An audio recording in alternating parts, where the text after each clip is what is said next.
Bonjour mes amis fées, mes amis lutins, j'espère que vous allez bien.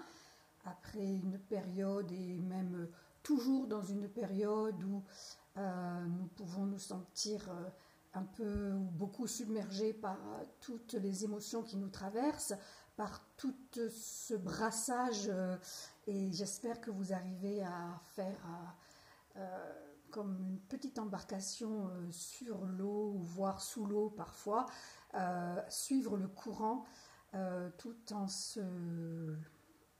essayant de lâcher prise le plus possible, d'accueillir même la tête sous l'eau. Voilà, il faut prendre son courage et son mal en patience pour remonter à la surface et ensuite trouver, après avoir traversé les chutes du Niagara et des cascades extraordinaires et en même temps très pénibles, nous sommes comme dans un accouchement. Nous accouchons de nous-mêmes et du coup, voilà, un accouchement, c'est toujours une expérience tout à fait, comment dire, qui peut paraître très banale, mais puisque très très courante, hein, mais en même temps, c'est une expérience absolument extraordinaire et voilà, qui est de donner la vie et euh, qui se fait en général en plusieurs étapes, bien sûr.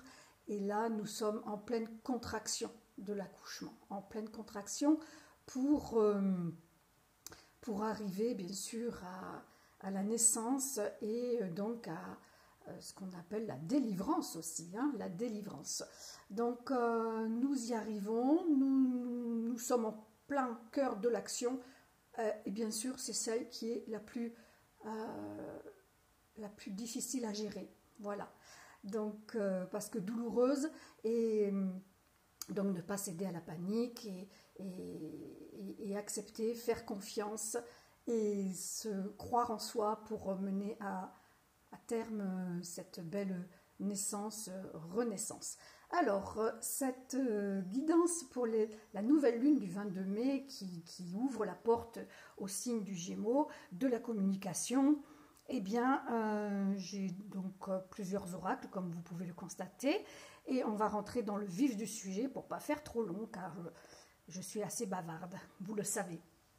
Alors, pour démarrer, j'ai choisi l'oracle Féminitude, comme à chaque fois, parce que je l'aime énormément et je le maîtrise relativement bien. Nous sommes donc avec la carte du roi, qui est une carte de dualité. L'héroïne, on est quand même dans le même thème, à savoir que ces deux cartes ont sauté du jeu, mais d'entrée, j'ai pas eu le temps de le mélanger, qu'elles sont tombées par terre. Donc, je les ai ramassées après hésitation, j'ai rebrassé le jeu et je vous prie de me croire, mais elles sont ressorties l'une après l'autre, vraiment. Le roi en premier, l'héroïne en premier, bon, après avoir brassé, et du coup, j'ai rajouté une troisième qui s'appelle l'arbre du haut. Alors, qu'est-ce que ça nous dit, le roi? Le roi, ça nous parle de notre souveraineté, bien sûr, hein, c'est une carte de dualité. Que faisons-nous de notre pouvoir personnel? Est-ce que nous l'appliquons à bon escient? Est-ce que nous n'en abusons pas? Est-ce que déjà nous sommes, par rapport à nous-mêmes, un bon roi? Prenons-nous les bonnes décisions? Sommes-nous à l'écoute de nous-mêmes, hein? C'est ça. Et voilà, et replaçons notre couronne sur la tête. Voilà ce que je dirais. L'héroïne, eh bien, elle est complètement raccord avec le roi. En plus, là, on a quand même un blason, le lion, du coup, le roi des animaux. Donc, c'est vraiment très parlant. Donc, on ne va pas se priver de jouer le rôle principal de notre vie. Hein, c'est ça que ça nous dit. Voilà. Soyons le héros ou l'héroïne de notre vie en jouant notre rôle. Personne ne le fera à notre place.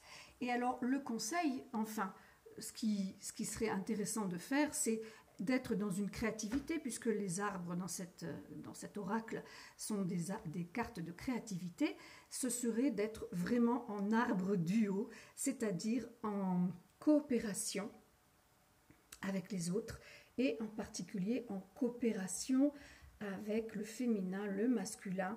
Donc en nous, hein, à l'intérieur de nous, donc coopérer avec notre capacité de réceptivité et d'accueil, de douceur, avec la coupler avec notre capacité de nous exprimer dans notre rayonnement, dans notre puissance. Et du coup, on est aussi dans une coopération avec le masculin à l'extérieur, hein, donc c'est-à-dire les hommes autour de nous. Si bien sûr nous sommes une femme, et avec les femmes autour de nous si nous sommes un lutin. Donc là on est vraiment dans la réunification en nous de toutes nos polarités, de toutes nos différences, de vraiment nous réunir, de nous réunifier. Et c'est vraiment, je crois, dans cet oracle le maître mot. Avec le cœur de femme, un oracle évidemment encore aussi dédié aux femmes. Nous avons, alors là elles sont tombées toutes les trois en même temps. Terre rouge, femme indienne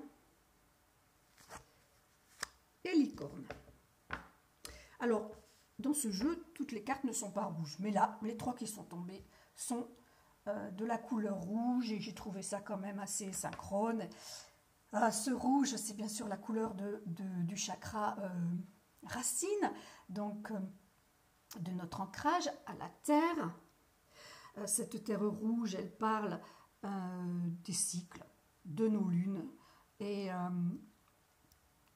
du respect de ça, hein, de ces cycles, et puis que voilà, de vraiment prendre conscience que les cycles sont perpétuels, et de le savoir en conscience, enfin de le vivre en conscience, hein, surtout pour les femmes, mais les hommes aussi, hein, ils sont quand même sensibles à tout ce qui est, à tous les cycles, hein, si ce n'est que voilà, eux ils sont au niveau hormonal, c'est pas flagrant comme chez nous.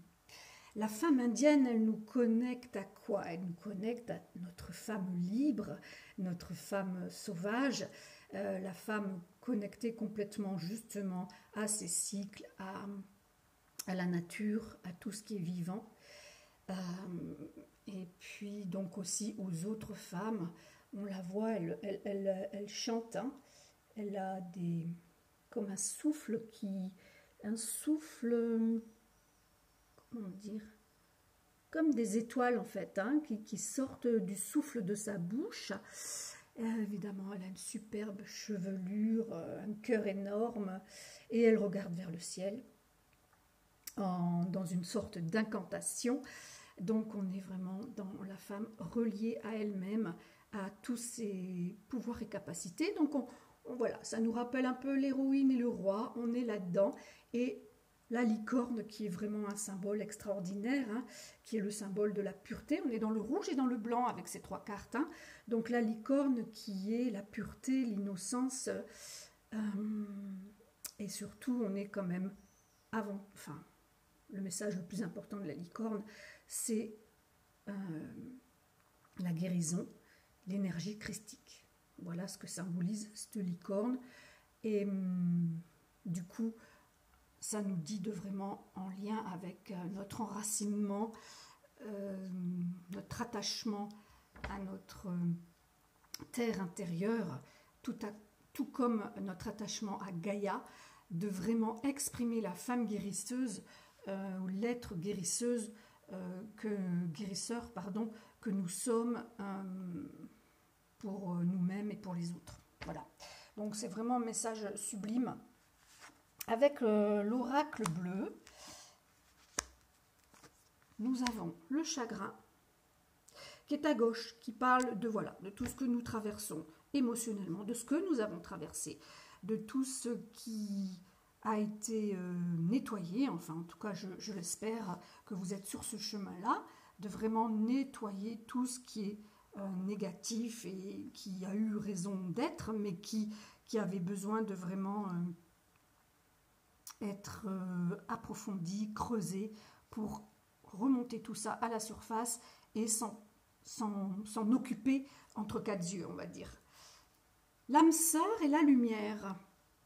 Alors le chagrin, évidemment, il peut être en lien avec l'âme sœur, ça peut nous représenter nous-mêmes, hein, ça peut représenter vraiment notre âme à laquelle nous devons ou nous nous sommes connectés pour justement connaître ces chagrins. Et l'âme sœur, c'est aussi la flamme jumelle, et c'est également toutes les personnes avec lesquelles nous sommes en connexion positive, qui nous ressemblent. Donc là, ce qui arrive, c'est ça, quoi. Voilà, donc c'est raccord avec la licorne, c'est raccord avec l'arbre du haut, voilà, se connecter à la lumière qui va nous éclairer, nous illuminer, après toutes ces émotions difficiles qui ont été sur notre chemin. Avec l'oracle du fond de l'âme, 3 cartes également, donner ou offrir l'initiation et la couronne de lumière qui parle du chakra coronal. Et là, si on fait le lien, je n'avais même pas fait attention, hein, parce que je les regarde juste, voilà, quand elles sortent du jeu, je les regarde et je comprends globalement le message, je les retourne et je ne fais pas ce que je suis en train de faire. Et là, je découvre donc vraiment tout est raccord, hein, la licorne, la lumière, la couronne de lumière. Donc c'est la connexion, le chakra coronal, la connexion au divin, ce canal qui part du sommet de la tête et qui se dirige vers des énergies lumineuses si tout est bien nettoyé. Et donc là, on nous dit de nous offrir ou d'offrir aux autres, c'est selon votre situation, de l'initiation par rapport à ce chakra coronal, par rapport à cette ouverture et cette purification du canal divin pour pouvoir vraiment faire rentrer la lumière et devenir la licorne. Voilà. Donc devenir la guérisseuse en lien avec l'énergie christique, entre autres. Donc voilà, c'est passionnant. Qu'est-ce que nous dit l'oracle des fées ? L'allure de l'escargot. Alors ça a été ma carte depuis environ 3 mois, 4 mois. Ralentir, s'enraciner, écouter le cœur de la terre. Ça me fait rire parce que c'est vraiment raccord avec la carte de la terre rouge et les énergies subtiles. Donc voilà, moi c'est vraiment ce que j'ai dû faire et de toute façon, j'aurais pas pu faire autrement que d'être à l'allure de l'escargot. Et en plus, on nous l'a quand même imposé, hein, à un autre niveau, sur le plan concret, avec le confinement. Et là, on est sur l'ouverture de la porte du géant vert, avec cette lune cette fée plutôt, hein, qui fait un peu d'acrobatie, là, avec comment on appelle ça ? Le heurtoir de la porte du géant vert. Elle a l'air assez à l'aise. Donc, porte des fées, cycle annuel, point d'accès galactique et terrestre. Waouh! Donc voilà, on y est en plein dedans, hein. Donc jusqu'à maintenant, on a avancé comme l'escargot parce qu'on n'avait pas trop le choix et qu'on en avait surtout besoin pour laisser cette porte du géant vert s'ouvrir et pouvoir la passer. Et bien sûr, c'est très très très secouant puisque les énergies sont secouantes à tous les niveaux, du plus petit niveau, du micro au macro, au plus grand. Donc, que ce soit terrestre, interterrestre, humain, national, international, multidimensionnel et galactique, eh bien, cette porte du géant vert, nous sommes en train de la passer après avoir été à la vitesse, à l'allure de l'escargot, et que ce cher Merlin, apparemment, un guide, un mentor, un maître des temps anciens, qui est là, encore une fois, puisque ça fait quand même, je sais pas, plusieurs mois, on va bien dire 3, hein, que Merlin est là, quoi, que l'enchanteur dans mon oracle, ou d'autres oracles, nous parle de ce mentor, de cet homme aux connaissances absolument multidimensionnelles et ancestrales, qui est là avec sa petite fée qui est posée, je ne sais pas si c'est... Oui, c'est une boule de cristal, hein. Voilà. Donc, écoutez, on va se connecter à Merlin, qui est quand même quelque chose un personnage haut en couleur qui ne fait pas partie de l'imaginaire, hein, qui est vraiment un grand druide qui a été là et qui nous a laissé beaucoup de choses, puisqu'on en parle encore. Hein. Et du coup nous verrons bien. Nous verrons bien ce que Merlin va nous dévoiler dans les semaines et dans les mois à venir et dans les années à venir. Nous allons clôturer cette guidance de nouvelle lune du 22 mai avec 3 cartes de 3 jeux différents. Alors avec Dorine Virtue et l'oracle des 15 archanges. Un message de l'oracle Résilience qui est vraiment très bien pour justement avancer sur le chemin de la résilience, qui a été créé par mon amie Nathalie Tisser. Il lui reste à peine quelques oracles, donc vous pouvez aller sur sa page Facebook ou me demander des informations si vous ne la trouvez pas. Nathalie Tisser qui a créé cet oracle qui est vraiment très très chouette. Et ensuite nous finissons avec l'oracle le secret de la création. Voilà. Alors l'archange, les archanges, que nous disent-ils? Du réconfort, résilience. Ouvre ton cœur. Bah oui, ouvre ton cœur, parce que là, si c'est pas fait maintenant, ça va être pas simple du tout pour poursuivre. Hein. Et là, écoutez, elle a sauté du jeu, hein, les ailes des anges. On y est dedans, donc on va pas chercher autre chose quand ça sort comme ça, c'est tellement magique. Alors, réconfort. Donc, pas mal de douceur dans cette carte.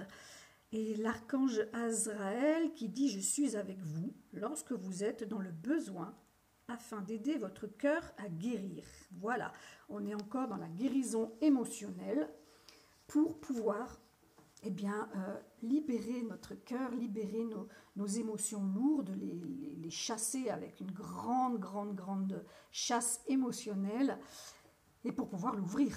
Parce que si le cœur n'est pas ouvert, on n'est pas connecté à soi en fait. Hein.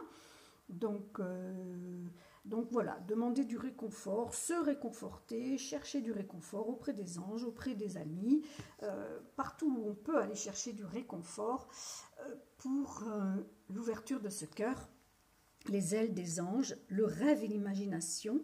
Sur mes ailes, je t'emmène vers des paysages lointains, à la fois familiers et étrangers. Inspire-toi de tes rêves pour créer le monde qui demain sera tien. Bon, vous voyez, je ne l'avais pas lu en détail et franchement, ça parle du monde que nous avons à créer, des transformations que nous avons à faire, internes et extérieures, au petit niveau et au grand niveau, pour pouvoir mêler le rêve et l'imagination à la réalité, à la vérité. Et donc en étant quand même connecté au paysage lointain, à la fois familier et étrange. Voilà. Donc pour moi, ça parle de ce que nous connaissons dans cette vie, mais aussi ça parle de ce que nous avons comme expérience de vie passée, même si nous n'en avons pas souvenir concrètement.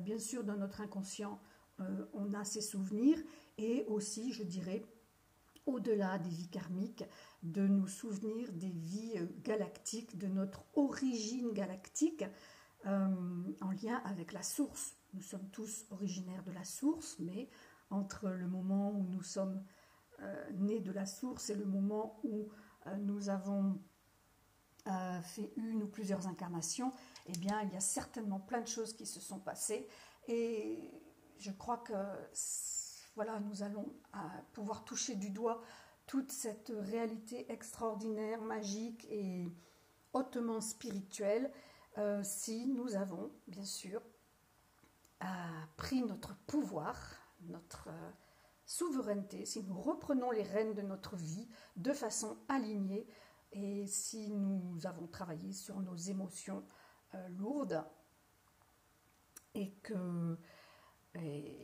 c'est déjà beaucoup. C'est déjà beaucoup. Je crois que c'est vraiment les clés pour de nouveau continuer à avancer en connexion avec la terre, hein, qui vibre très très très très fort, très très très haut, qui nous secoue. Mais voilà, je vous disais, c'est les contractions de l'accouchement, hein, il faut passer par là. Et en même temps, voilà, l'aide venue du ciel qui est là, hein, qui travaille, même si on ne le voit pas ou on ne le ressent pas, ça n'a pas d'importance finalement. C'est-à-dire que même si on n'est pas en conscience de tout ça, qu'on a du mal à y croire, eh bien, ça se passe quand même, ça se déroule quand même, et voilà, ça portera ses fruits si notre cœur est bien ouvert et que nous avons bien travaillé.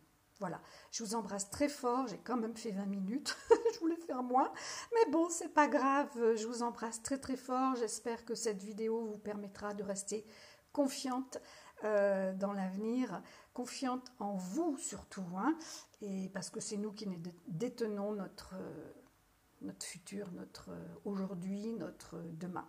Voilà, je vous embrasse très fort, à bientôt les fées et les lutins.